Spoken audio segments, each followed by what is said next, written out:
Mark লিখিত সুসমাচার অধ্যায় 2। প্রভু যীশু পাপ ক্ষমাও করিতে পারেন।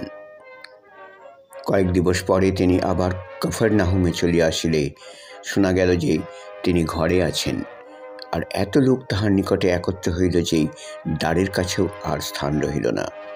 আর তিনি তাহাদের কাছে বাক্য প্রচার করিতে লাগিলেন।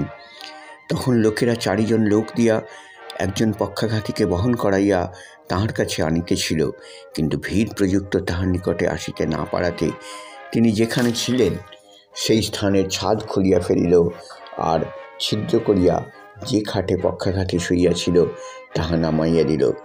তাহাদের বিশ্বাস দেখিয়া যীশু সেই পক্ষাঘাতীকে কহিলেন, বৎস, তোমার সকল পাপ ক্ষমা হইল। কিন্তু সেখানে কয়েকজন অধ্যাপক বসিয়াছিল। তাহারা মনে মনে এইরূপ তর্ক করিতে লাগিল, এই ব্যক্তি এমন কথা কেন বলিতেছে? এই যে ঈশ্বর নিন্দা করিতেছে, সেই একজন অর্থাৎ ঈশ্বর ব্যতিরেকে আর কে পাপ ক্ষমা করিতে পারে?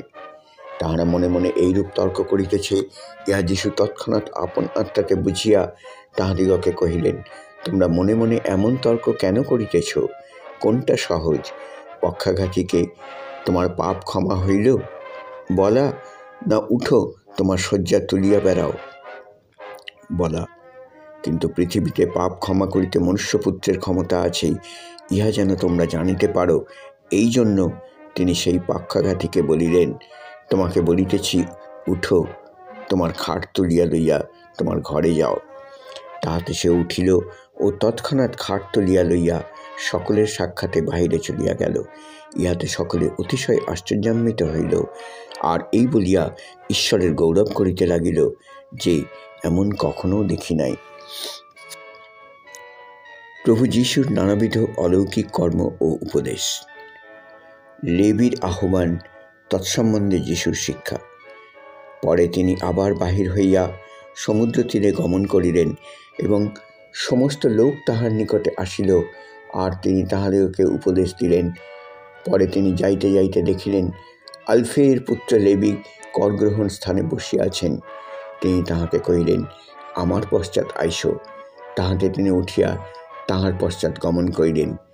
পরে তিনি তাহার গৃহমধ্যে ভোজন করিতে বসিলেন, আর অনেক করগ্রাহী ও পাপী যীশু ও তাহার শিষ্যগণের সহিত বসিল, কারণ অনেকে উপস্থিত ছিল, আর তাহারা তাহার পশ্চাৎ চলিতেছিল। কিন্তু তিনি পাপী ও করগ্রাহীদের সঙ্গে ভোজন করিতেছেন দেখিয়া ফরিসীদের অধ্যাপকেরা তাহার শিষ্যদিগকে কহিল, উনি করগ্রাহী ও পাপীদের সঙ্গে ভোজন পান করেন। যীশু তাহা শুনিয়া তাহাদিগকে বলিলেন, সুস্থ লোকদের চিকিৎসককে প্রয়োজন নাই, কিন্তু পীড়িতদেরই প্রয়োজন আছে। আমি ধার্মিক দিগকে নয়, কিন্তু পাপী দিগকেই ডাকিতে আসিয়াছি। আর যোহানের শিষ্যেরা ও ফরিসীরা উপবাস করিতেছিল, আর তাহারা যীশুর নিকটে আসিয়া তাহাকে কহিল, যোহানের শিষ্যেরা ও ফরিসীদের শিষ্যেরা উপবাস করে, কিন্তু আপনার শিষ্যেরা উপবাস করে না, ইহার কারণ কি? যীশু তাহাদিগকে কহিলেন, বর সঙ্গে থাকিতে কি বাসর ঘরের লোকে উপবাস করিতে পারে? যাবৎ তাহাদের সঙ্গে বর থাকেন তাবৎ তাহারা উপবাস করিতে পারে না।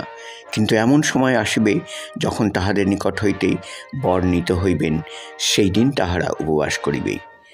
পুরাতন কাপড়ে কেহ কোড়া কাপড়ের তালি দেয় না, দিলে সেই নূতন তালিতে ওই পুরাতন কাপড় ছিঁড়িয়া যায় এবং আরও মন্দ ছিদ্র হয়। আর পুরাতন কুপায় কেহ টাটকা দ্রাক্ষারস রাখে না, রাখিলে দ্রাক্ষারসে কুপাগুলি ফাটিয়া যায়, তাহাতে দ্রাক্ষারস নষ্ট হয়, কুপাগুলিও নষ্ট হয়। কিন্তু টাটকা দ্রাক্ষারস নূতন কুপাতে রাখিতে হইবে। বিশ্রামবার বিষয়ে যীশুর উপদেশ। আর তিনি বিশ্রামবারে শস্যক্ষেত্র দিয়া যাইতেছিলেন, এবং তাহার শিষ্যেরা চলিতে চলিতে শীষ ছিঁড়িতে লাগিলেন।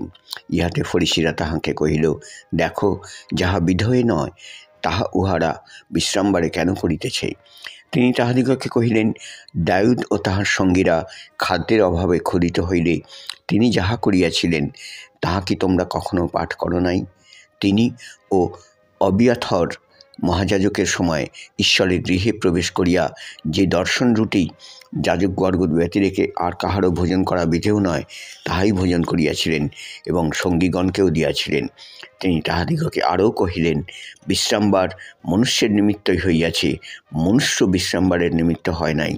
সুতরাং মনুষ্যপুত্র বিশ্রামবারেরও কর্তা।